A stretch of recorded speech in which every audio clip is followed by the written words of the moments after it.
ఆయన రాజకీయ పదవి కోసం ఇవాళ రామచంద్ర యాదవ్ గారు ఏ సమస్య సామాజిక న్యాయం కోసం అయితే ఆయన వాళ్ళు రోడ్డు ఇచ్చారో అదే ఆ రోజు అమీర్ మోహన్ గారు కూడా రోడ్డు ఎక్కితే ఆనాడు మేము యువజన కాంగ్రెస్ లో ఉన్నాం. ఆయన ఆనాడు పెట్టుకున్నారు. ఇవాళ రామచంద్ర యాదవ్ గారు ఆయనకి వాస్తవంగా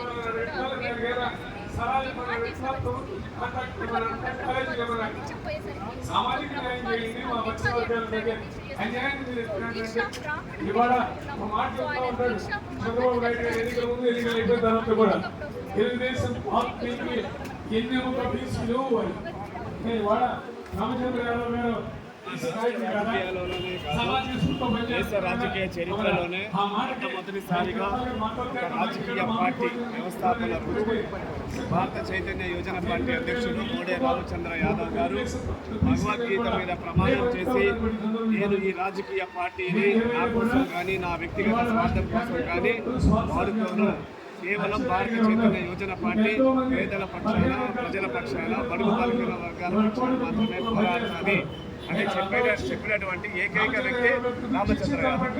ఆ రోజు 2023 జూలై 23వ తేదీన ప్రారంభమైనటువంటి ఆయన రాజకీయ ప్రస్తావన ఈ రోజు వరకు కూడా పేద వర్గాలకి, బడుగు బలహీన వర్గాల అభివృద్ధి కోసం ఆయన నిరంతరం పోరాటం చేస్తూనే ఉన్నారు. ఈ రోజు ఈ ఆమరణ నిరాహార దీక్షకు సంబంధించిన 4వ రోజమ్మ అయితే మీ ద్వారా కొన్ని లక్షల మందికి తెలుస్తుంది, అదేవిధంగా నా ద్వారా కొన్ని లక్షల మందికి తెలుస్తుంది. ఈ రోజు రాష్ట్ర వ్యాప్తంగా అన్ని దగ్గరలో ఒక చీకుడు దగ్గర లేకపోతే అసెంబ్లీ దగ్గర చర్చలు మాత్రం రాష్ట్ర ముఖ్యమంత్రి నారా చంద్రబాబు నాయుడు గారికి మా సమస్యలు కనిపించట్లేదు, మా సమస్యలు కనిపించట్లేదు. నిన్నటి రోజున మేము సామరస్యంగా ఇక్కడ చేస్తుంటే కులాల ఎందుకంటే దేశం లేదు, ఇక్కడ అగ్ర కులాలలో ఉన్నటువంటి సామాజిక వర్గాల్లో ఉండేటువంటి కుటుంబాలు వారి యొక్క పరివారమే తప్ప అగ్రవర్గంలో అందరితో మాకు కేవలం నారా చంద్రబాబు నాయుడు గారు, జగన్మోహన్ రెడ్డి గారు వారి యొక్క 10-15 గ్రామాలు కార్పొరేట్ వ్యవస్థలో ఉండేటువంటి వాళ్ళ వారికి పార్టీ అందరూ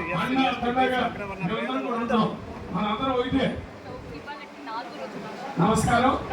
ఆయన అమ్మ మాధవ గారి ఆశీస్సుతో ఆయన దీక్ష విజయం అవ్వాలని మనస వాచ అమ్మవారిని కోరుకున్నా.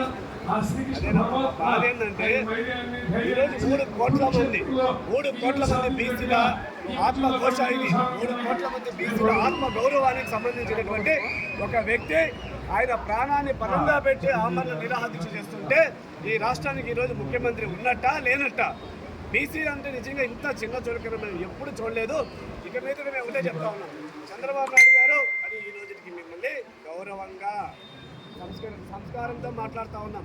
నిన్నటి రోజమ్మా నిన్నటి చూస్తే మేము శాంతియుతంగా అక్కడ ఆమరణ నిరాహార దీక్ష చేస్తూ ఉంటే లోకేష్ గారి కమాండ్ వల్ల ఇక్కడ డిఎస్పీ గారు ఎంత వికృత చర్యలు చేశారు అంటే మేమేదో ఇక్కడ ప్రశాంతంగా అన్న చేసే కార్యక్రమానికి మద్దతు పెరిగేదానికి కొన్ని వేలాది మంది సంఖ్యలో వస్తే కొంచెం ట్రాఫిక్ జామ్ అయి ఉండొచ్చు. దానికే ఆయన మమ్మల్ని రెచ్చగొట్టాడు. మేము హైవే మీదకి వెళ్ళాల్సి వచ్చింది. మమ్మల్ని పశువుల కంటే హీనంగా, మీరు ఒకసారి నిన్న చూసే ఉంటారు ఆ వీడియోలు చూడండి, మనుషుల కంటే కాదు పశువుల కంటే హీనంగా మమ్మల్ని అందరినీ తీసుకొని వెళ్ళి జైలు స్టేషన్లో పెట్టి అర్ధరాత్రి 12 గంటలకి చాలా దారుణం. ఆ పోయిన వాళ్ళల్లో కొంతమంది మా డీసీఎం దగ్గరికి ఫిక్స్ వచ్చి పడిపోతే కూడా ఒక వాటర్ బాటిల్ మేము అరగంట చేపడితే కూడా పోలీసు వారు వాహనం ఆపకుండా గుంటూరు పోలీస్ స్టేషన్ తరలించినటువంటి పరిస్థితి. అదేవిధంగా ఏది ఏమైనప్పటికీ రామచంద్ర యాదవ్ గారికి రాష్ట్ర నలుమూలల నుంచి మద్దతు పెరుగుతూ ఉంది. నిన్న కాపు సామాజిక వర్గం నుంచి కాపులకి ఆరాధ్య దైవమైనటువంటి అంగవీటి మోహన్ రావు గారి యొక్క కుమార్తె ఆశాకిరణ్ గారు వచ్చి మద్దతు పలికారు. అదేవిధంగా దాసరి రాము గారు, ఈరోజు మిగతా కాపు సంఘ నాయకులందరూ కూడా వచ్చారు.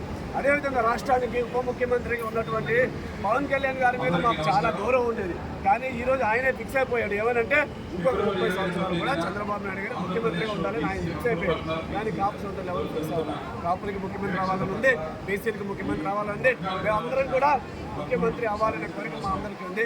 పవన్ కళ్యాణ్ గారిని నిజంగా ప్రశ్నిస్తా అనేసి ఆయన చేసిన పోరాటం చూసి గౌరవంగా ఫీల్ అయ్యాం. ఓకే, పవర్ఫుల్ జగన్మోహన్ రెడ్డినే ఈయన ఎదురుస్తున్నారంటే ఈయన రాజకీయాల్లో ఏదో ఉపయోగపడతారు అనుకున్నాం. కానీ మరి ఇంత జారిపోయే స్థితికి పవన్ కళ్యాణ్ గారు ఎందుకు వచ్చారో, ఆయన 20 సంవత్సరాల నుంచి ఆయన సినిమాల్లో కానివ్వండి అంతా చాలా భక్తి బాగుంది, జాతీయ బాగుంది, హక్కుల కోసం. కానీ తీరా చూస్తే అసలు ఇంకా ఆయన ఉన్నటువంటి వాటిలో మాకు గౌరవం పోయింది. అదేవిధంగా ఆయన ఈరోజు సీఎం కాబట్టి అయ్యా సీఎం ఎట్లాగో మాకు స్పందించట్లేదు, డిప్యూటీ సీఎం పవన్ కళ్యాణ్ గారు మీరైనా దయచేసి ఇప్పటికైనా బీసీ యొక్క సమస్య తెలుసుకుంది. 4వ రోజు అవుతున్నాం. ఉదాహరణ చెప్తాను, మమ్మల్ని ఎంత నిర్లక్ష్యంగా అంటే నేను విద్యార్థిగా చూస్తున్నాను. నేను విద్యార్థి నాయకుడిగా ఒక రిలే నిరాహార దీక్ష పెడితే 36 గంటలు 15 గంటలు ఆడుకున్నాను. నాకే ఒక డాక్టర్ని పంపించింది ఒక విద్యార్థి నాయకుడిగా. అటువంటిది అంత పెద్ద స్థాయిలో ఈరోజు రాష్ట్ర వ్యాప్తంగా లక్షలాది మంది ఆరాధన భావించేటువంటి రామచంద్ర యాదవ్ గారు 6 మందిని ఆపించిస్తే ప్రభుత్వం నుంచి ఒక డాక్టర్ని పంపించాలంటే ఎంత కుళ్ళు కుతంత్రం కుట్ర అంటే ఈ రాష్ట్రాల్లో ఒక రాజకీయ పార్టీ. ఇప్పుడు మీరు 5 డిమాండ్ చూస్తే 5 డిమాండ్లు ఏంటంటే వాళ్ళకి కుంభస్థలాలు పగిలిపోతాయి. 5 డిమాండ్లు మా జీవనానికి ఈ 5 డిమాండ్లో వాళ్ళు చేసినటువంటి అక్రమాలు. ఎందుకంటే ఎక్కడ ల్యాండ్ అడుగుతున్నాం ఆ సబ్జెక్ట్ ఈరోజు మాట్లాడితే రేపు కొంత బ్లాక్ సబ్జెక్ట్ అవుతుంది. ఎందుకంటే అంత మోసాలు జరుగుతున్నాయి. సూలూరుపేట నుంచి శ్రీకాకుళం వరకు ఆస్ట్రేలియా